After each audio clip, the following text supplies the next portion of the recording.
নমস্কার বাঙালি। আমারও আপনার কিছু সত্য ও ভৌতিক ঘটনা দিয়ে সাজানো আমাদের বিশেষ নিবেদন প্রেত জনি। তোমরা তো অনেকেই শুনেছো যে রাশিক্ষেত্রে এমন অনেক যোগ থাকে, এমন অনেক গ্রহ নক্ষত্রের অবস্থান হয়ে থাকে কিছু কিছু মানুষের ভাগ্যে, যার কারণে অনেক মানুষ অনেক নেগেটিভ এনার্জি ফিল করতে পারে ও অনেকে দেখতেও পায়। আজকের এমনই একজন মানুষকে নিয়ে ঘটনা, যে নেগেটিভ এনার্জি দেখতে পায়, যার কারণে তার উপর দিয়ে বয়ে গেছে অনেক বড় একটি ঝড়। আশা করছি আজকের এপিসোডটা তোমাদের দারুণ লাগবে, এনজয় করতে চলেছো আজকের এপিসোডটা। তাই সময় নষ্ট করছি না, শুরু করছি আজকের 99 নম্বর এপিসোড। আর বুঝতেই পারছো, পরের বৃহস্পতিবারের এপিসোডটা কিন্তু 100তম এপিসোড হতে চলেছে। জানি তোমরা অনেক এক্সাইটেড হয়ে আছো, তাই তাড়াতাড়ি, যত তাড়াতাড়ি সম্ভব আমাদেরকে ভালো ভালো ঘটনা পাঠাও। সিলেকশন কিন্তু শুরু হয়ে গেছে ঘটনার, তাই যত তাড়াতাড়ি সম্ভব আমাদেরকে ঘটনা পাঠাও। ঘটনা পাঠাবে আমাদের পেজ জনি 49@gmail.com এ। ঘটনা পাঠিয়ে আমি রাজ ও গ্রাফিক্সে রোহান। শুরু করছি আজকের 99 নম্বর এপিসোড। আমাদের ঘটনা বলার মধ্যে বেশিরভাগ সময় আপনারা ভূত প্রেত, কালা জাদু, তন্ত্রমন্ত্র, জিন ইত্যাদির কথা শুনতে পাবেন।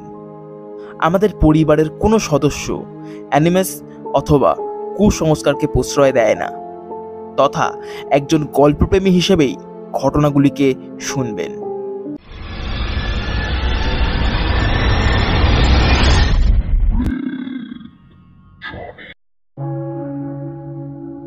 নমস্কার দাদা, আমার নাম রুহি হালদার। আমি কলকাতার হাতিবাগান থেকে ঘটনাটি লিখছি। আশা করছি তুমি জানবে যে অ্যাস্ট্রোলজিতে বলা আছে যে কিছু কিছু মানুষের ভাগ্যে এমন অনেক গ্রহ নক্ষত্রের যোগ থাকে, যার কারণে এই কিছু সংখ্যক মানুষ নেগেটিভ এনার্জিকে দেখতে ও ফিল করতে পারে। আমি তাদেরই মধ্যে একজন। ছোট থেকে এই অভিশাপ আজ অব্দি আমার পেছন ছাড়েনি। এক সময় এমনও হয়েছে যে আমি একজন মানুষ ও একজন অশরীরের মধ্যে পার্থক্য বুঝতে পারিনি। আজ এমনই একটি ঘটনা, একদিক দিয়ে বলা যেতে পারে যে এই ঘটনাই হলো আমার জীবনের প্রথম সূত্রপাত এইসব জিনিসের দিক থেকে। আশা করছি রাজদা তুমি আমার এই ঘটনাটা শোনাবে, আর শোনালে সত্যি আমার খুবই ভালো লাগবে। এইবার ঘটনায় আসছি। আমার বয়স তখন প্রায় 10 বছর। একজন স্যারের কাছে আমি ইংলিশ পড়তে যেতাম। প্রায় ছোটবেলা থেকেই পড়ি ওই স্যারের কাছে। বলা যেতে পারে অনেকদিন ধরেই পড়ার কারণে স্যার একটু বেশি ভালোবাসতেন আমাকে। আর এক কথায় আমি স্যারেদের প্রায় একজন ফ্যামিলি মেম্বার হয়ে উঠেছিলাম। অন্যদিকে স্যারের 5 বছর বিয়ে হয়ে যাওয়ার পরও স্যারের কোনো সন্তান ছিল না। একদিক থেকে সেই কারণেই স্যারের সম্পূর্ণ পরিবার আমাকে প্রচন্ড ভালোবাসতেন। স্যার ও ম্যাডাম আমাকে সম্পূর্ণ তাদের মেয়ের মতন ভাবে ট্রিট করতেন। আমার মা আর বাবার এতে কোনো আপত্তি ছিল না। কোনো কোনো সময় তো আমার বাড়িতেও ভালো লাগতো না, আমার মা স্যারের বাড়িতে দিয়ে আসতো। এমনই একদিন সকালবেলা, আর সেই সময় তেমন ভাবে মোবাইলের ব্যবস্থা ভালো ছিল না, আর আমাদের বাড়িতে একমাত্র আমার বাবার কাছে একটি মোবাইল ছিল, ওটাতেই আমাদের কাজ চলে যেত। যারা আমার মতন বয়সী তারা আশা করছি বুঝতে পারবে। এমনই একদিন সকালবেলা প্রত্যেক দিনের মতনই পড়তে যাওয়ার জন্য তৈরি হয়ে, প্রত্যেক দিন আমার বাবা কাজে যাওয়ার পথে আমাকে পড়তে দিয়ে আসতো, তারপর আমার মা আমাকে আনতে যেত। ওই দিন সময় মতো বাড়ি থেকে বেরিয়ে স্যারের বাড়ির সামনে পৌঁছাতে আমি ও আমার বাবা দেখি স্যারের বাড়ির সামনে প্রচন্ড ভিড়। ভিড় সরিয়ে সরিয়ে সামনের দিকে এগোতে আমার বাবা যেন থ হয়ে যায়। সেদিন অনেক জিজ্ঞাসা করার পরও আমার বাবা কি হয়েছে তা কিছুই বলে না আমায়। তবে এটুকু মনে আছে আমার যে বাবা বলেছিল আমার স্যার আমাকে আর পড়াবে না, স্যার চলে গেছে। তখন অত বুঝতাম না, তবু মাঝে মাঝে স্যারের জন্য মন খারাপ করতো। পরে মা ও বাবা মিলে স্যারের বাড়িতেও গিয়েছিল, তবে আমায় নিয়ে যায়নি। পরে আমার ম্যাডাম আমার সঙ্গে আমার বাড়িতেও দেখা করতে এসেছিল। স্যারের কথা জিজ্ঞাসা করতে তিনিও কিছু বলেননি আমাকে। এরপর কেটে যায় প্রায় মাসখানেক। হঠাৎ একদিন ঘুম থেকে উঠে দেখি আমার স্যার আমার মাথার কাছে বসে আছে এবং আমার মাথায় হাত বুলিয়ে দিচ্ছে। আমি তাকে দেখে খানিক হাসি ও বলি যে স্যার আমাকে তুমি আর পড়াবে না? স্যার তেমন কিছু বলে না, আমার মুখের দিকে ভীষণ করুণ ভাবে তাকিয়ে থাকে এবং হাসে। কিছুক্ষণ একইভাবে তাকিয়ে থাকার পর সে উঠে চলে যায়। আমি ছুটতে গিয়ে এই কথাটা মাকে বলি। মা তখন খানিক হেসেই বলে, হাট পাগল, স্যার এখানে কোথা থেকে আসবে? তুই নিঘাত কোনো স্বপ্ন দেখেছিস। মা যেন কথাটা কেমন একটু মন খারাপ করেই বলল। এবার মাঝে মাঝে আমি স্যারকে দেখতে পেতাম। কখনো আমি যখন স্কুলে যাচ্ছি তখন সে আমার পাশেই বসে আছে, আবার কখনো আমি যখন স্কুলে খেলাধুলা করছি তখন কিছুটা দূরে দাঁড়িয়ে আমার উপর স্যার নজর রাখছেন। আমি জিনিসটার প্রচন্ড আনন্দ পাচ্ছিলাম। স্যার আমার সঙ্গে সব সময় আছে। বাড়িতে এসে মা বাবাকেও অনেকবার বলি যে, জানো মা, স্যার আজকের আমাদের স্কুলে গিয়েছিল, আমার সঙ্গে একসঙ্গে খেলেওছে। তখন বয়স আমার প্রচন্ড কম, আর বাবা মা ভেবেছিল যে হয়তো অনেকদিন হয়ে গেছে যে আমি স্যারকে দেখিনি, তাই জাস্ট ইমাজিন করছি আমি, আর কিছুই না। ও ছোটবেলায় যেমন হয় আর কি। তবে জিনিসটা ধীরে ধীরে যেন বাড়তে থাকে। প্রত্যেক দিন সকাল করে আমি স্যারকে দেখতে পেতাম। বলতে গেলে স্যার আমার সঙ্গেই থাকতেন, যেন সব সময় আমাকে প্রোটেক্ট করতেন। তবে হ্যাঁ, এটা বলতে হবে, আমি তাকে দেখতে পেতাম, আমি স্যারের সঙ্গে কথাও বলতাম, তবে স্যার আমার কোনো কথার উত্তর দিত না। এরই মধ্যে কিছু কিছু জিনিস আমার মায়ের চোখে পড়ে। এমনই আমি একদিন একা একা বসে বসে খেলছিলাম। আমি সম্পূর্ণ দেখতে পারছিলাম যে স্যার আমার সামনেই বসে আছেন। আমি স্যারের সঙ্গে একরকম আনমনা ভাবেই খেলছিলাম। হঠাৎ করে সেদিন ঘরে আমার মা ঢুকে আসে এবং আমাকে জিজ্ঞাসা করে যে আমি কার সাথে কথা বলছি। আমি সাধারণভাবেই বলে ফেলি যে হ্যাঁ, আমি তো স্যারের সঙ্গে খেলছি, ওই দেখো সামনে দাঁড়িয়ে আছে। মা এই কথা শুনে প্রচন্ড রেগে যায়, আর অবশ্য সেটাই স্বাভাবিক।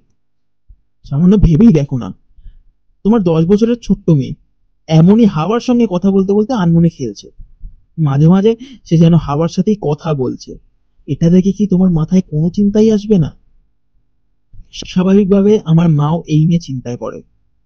আমার মা এই কথাটা গিয়ে বলে আমার বাবাকে।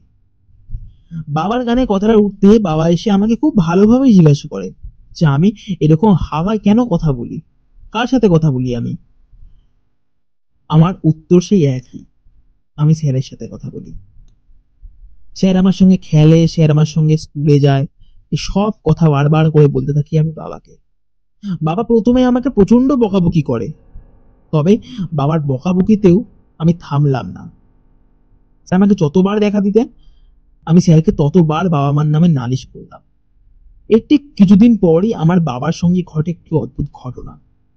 হঠাৎ আমার বাবা একদিন একটি স্বপ্ন দেখে। স্বপ্নে দেখে যে আমার স্যার আমার বাবার দিকে তাকিয়ে বলছেন, চিন্তা নেই, আমি ওর কোনো ক্ষতি করব না, তুমি ওকে বকো না। পরের দিন স্বপ্নের কথা আমার বাবা আমার মাকে জানায়।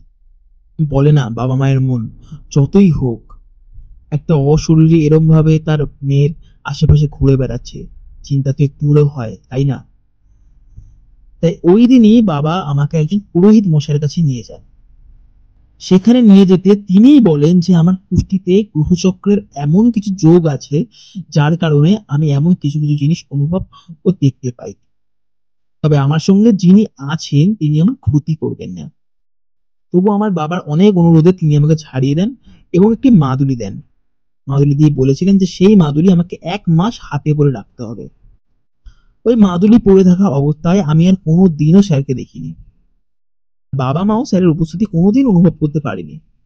যখন খুলে ফেলেছিলাম তখন এমন অনেক জিনিস দেখতে পেতাম যা হয়তো বলতে গেলে অনেক একটা বড় ঘটনা হয়ে যাবে। আর একটু বড় হওয়ার পর আমার বাবা একজন মৌলভী সাহেবের কাছে নিয়ে যান এবং তিনি একটি তাবিজ করে দিয়েছেন এবং এই তাবিজটি আমাকে সব সময় পড়ে থাকতে হয়। এই ছিল আমার জীবনের একটি ঘটনা। আশা করছি ঘটনাটা তোমাদের ভালো লাগবে।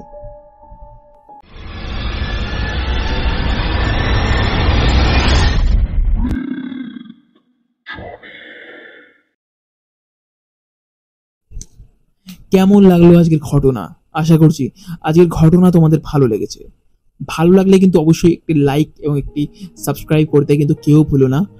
আর থ্যাংক ইউ সো মাচ আজকের ঘটনাটা পাঠানোর জন্য। রুহি, জানি জিনিসটা কেমন লাগে। আমি অনেকবার শুনেছি, আগেও এরকম অনেক ঘটনা আমাদের ফ্যামিলিকে বলেছি যে এরকম অনেকে আছে যারা দেখতে পায়, অনেকে ফিল করতে পারে, আমি বলেছি অনেকবার। তা যাই হোক, তোমার স্যার তোমাকে সত্যি ভালোবাসতো, আশা করছি তোমার স্যার তোমার সঙ্গেই আছেন, তিনি তোমার ভালোই চান। ধন্যবাদ ঘটনাটা পাঠানোর জন্য। এরকম ঘটনা যদি থাকে তবে কিন্তু আরো পাঠিয়ে, তুমি তো বললে তোমার কাছে আছে এরকম ঘটনা, থাকলে কিন্তু অবশ্যই পাঠাতে ভুলো না। আর তোমরা আমাদেরকে ঘটনা কিভাবে পাঠাবে না, আমাদের ডেসক্রিপশন বক্সে দেওয়া ইমেল আইডি অর্থাৎ pagejoni49@gmail.com অথবা আমাদের ফেসবুক আইডিতে ঘটনা পাঠাতে কিন্তু তোমরা ভুলো না।